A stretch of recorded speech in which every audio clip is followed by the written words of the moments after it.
Hello friends, welcome back to my channel Hans world. അപ്പോൾ ഇന്ന് facial with one vegetable, ഒരു vegetable use ചെയ്ത് നമ്മൾ ഫേഷ്യൽ ചെയ്യാൻ പോകണം. അപ്പോൾ അതിനായിട്ട് നമ്മളിവിടെ ബീട്രൂട്ടാണ് എടുത്തിരിക്കുന്നത്.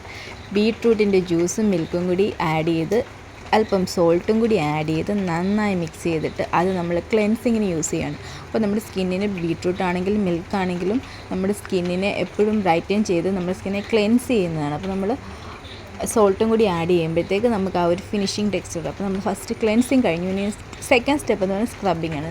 സിമ്പിൾ, നമ്മൾ ഷുഗറിലേക്ക് പഞ്ചസാരയിലേക്ക് ബീട്രൂട്ട് ജ്യൂസ് ആഡ് ചെയ്തിട്ട് നന്നായിട്ട് റബ്ബ് ചെയ്ത് കൊടുക്കണം. നമ്മുടെ സ്കിന്നിലെ blackheads, whiteheads, dead cells ഒക്കെ റിമൂവ് ആവാൻ ഈ ഒരു സ്റ്റെപ്പ് ഭയങ്കര ഹെൽപ്ഫുള്ളാണ്. അപ്പോൾ നമ്മൾ നെക്കിലും അപ്ലൈ ചെയ്ത് കൊടുക്കുമ്പോൾ നമ്മുടെ സ്കിന്നിനെ ഒരു സ്ക്രബിങ് എഫക്റ്റ് കൊടുത്ത് നമ്മുടെ പഞ്ചസാര എന്ന് പറയുമ്പോൾ ഷുഗർ കെയിനിൽ നിന്നുള്ളതാണ്. അപ്പോൾ അതിൻ്റെ ആ ഒരു ഗുണം മുഴുവൻ നമ്മുടെ ഫേസിന് കിട്ടാനായിട്ട് നമ്മൾ നന്നായിട്ട് റബ്ബ് ചെയ്ത് കൊടുക്കുമ്പോൾ ലിപ്പിലും നമുക്ക് റബ്ബ് ചെയ്ത് കൊടുക്കാം. നമ്മുടെ സ്കിൻ നല്ല സോഫ്റ്റ് ആൻഡ് ഗ്ലോയിങ് ആയിട്ട് നമുക്ക് കിട്ടും. അടിപൊളിയാണ്.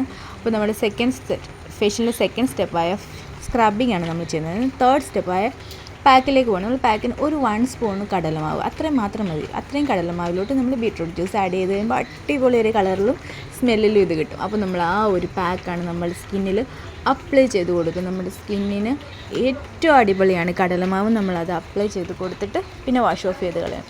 ലാസ്റ്റ് സ്റ്റെപ്പായ മോയ്സ്ചറൈസിങ് ചെയ്യാനായിട്ട് നമ്മൾ അലോവേര ജെല്ലിലോട്ട് ബീട്രൂട്ട് ജ്യൂസ് ആഡ് ചെയ്യുകയാണ് ചെയ്യുന്നത്. അപ്പോൾ നമ്മുടെ സ്കിന്നിനെ ഒന്ന് മോയ്സ്ചറൈസ് ചെയ്ത് നല്ല പ്ലംബിയാക്കി നല്ല ഹൈഡ്രേഷനാക്കി വെക്കാൻ അലോവേര ജെല്ല് അടിപൊളിയാണ്. അപ്പോൾ ഇത്രയേ ഉള്ളൂ, കഴിഞ്ഞു, നമ്മുടെ ഫേഷ്യൽ കഴിഞ്ഞു. ബൈ.